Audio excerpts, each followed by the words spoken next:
Em nome do Pai, e do Filho, e do Espírito Santo. Amém. Espírito Santo de Deus, conceda-nos a graça de compreendermos a palavra do Senhor e a docilidade de acolhê-la em nosso coração. Evangelho de Jesus Cristo, narrado por São Marcos, 6, de 1 a 6.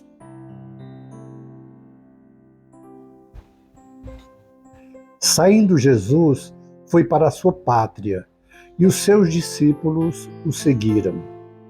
Vindo o sábado, começou ele a ensinar na sinagoga, e numerosos ouvintes ficavam maravilhados, dizendo: de onde lhe vem tudo isto? E que sabedoria é esta que lhe foi dada? E como se fazem tais milagres por suas mãos? Não é este o carpinteiro, o filho de Maria, irmão de Tiago, José, Judas e Simão?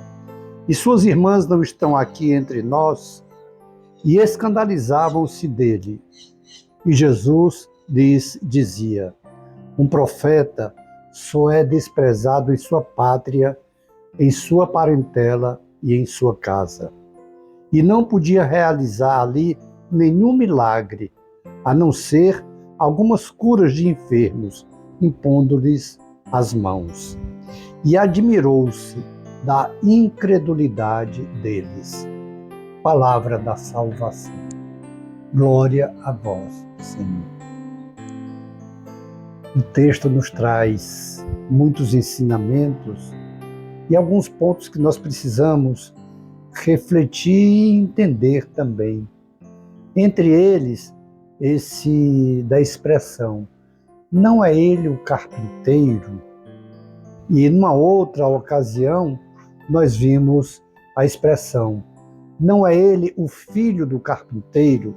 Ou seja, aqui já mostra claramente que José já havia morrido e que ele, Jesus, assumira a carpintaria de seu pai. Ele, depois da morte do seu pai, passa a ser o provedor da casa para o sustento dele e de sua mãe. E eles, muitos deles, talvez até tenham feito, Jesus tenha feito o serviço para eles. Por isso a expressão, não é ele o carpinteiro? E de onde lhe vem essa sabedoria? Como é que de uma hora para outra ele vem com tanta coisa? E diz, não as suas irmãs, seus irmãos, e cita os nomes. Aqui uma observação. A língua, o aramaico, o hebraico, que Jesus falava e que foi escrito a Sagrada Escritura, o hebraico, era muito pobre. E uma expressão só significava muita coisa. A palavra irmão, ela era muito abrangente. Não era apenas o sentido de irmão de carne, de sangue, mas era irmão de fé, era irmão, primo, parente, tio, qualquer que fosse a proximidade, era irmão. Até mesmo de fé. Quem professasse a mesma fé era chamado de irmão. No caso aqui, são os primos de Jesus.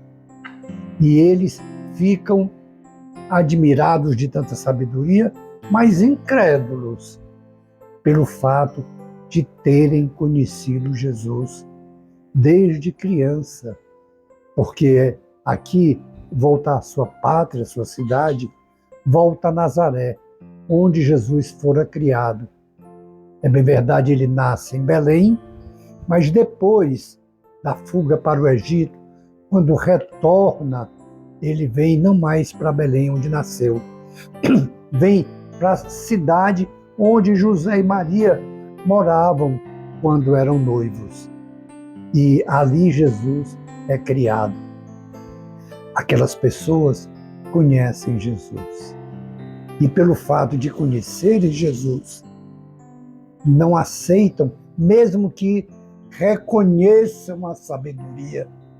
De onde lhe vem tanta sabedoria? Mas pelo fato de conhecer, desprezam Jesus, não acreditam em Jesus. Isso até hoje acontece entre nós. Muitas vezes, aquele lamento de Jesus, que um profeta não é reconhecido na sua parentela, não é reconhecido na sua casa, na sua cidade. Esse lamento de Jesus ecoa até hoje.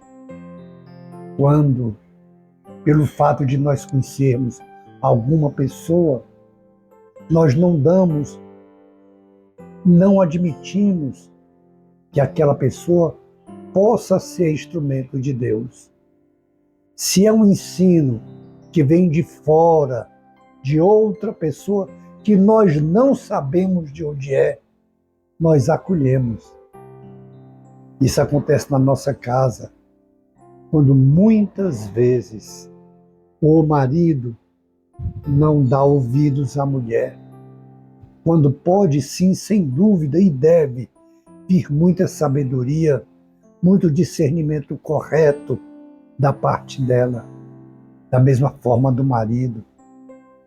Não se valorizam, não se acham dignos de conviver, ou melhor, não acham que aquela pessoa é digna pelo fato de saber de onde ela vem. Aquele lamento de Jesus perdura até hoje com uma alerta. Quem saiu perdendo ali foram os nazarenos, porque Jesus não realizou grandes prodígios e grandes milagres lá por falta de fé deles. Apenas algumas curas.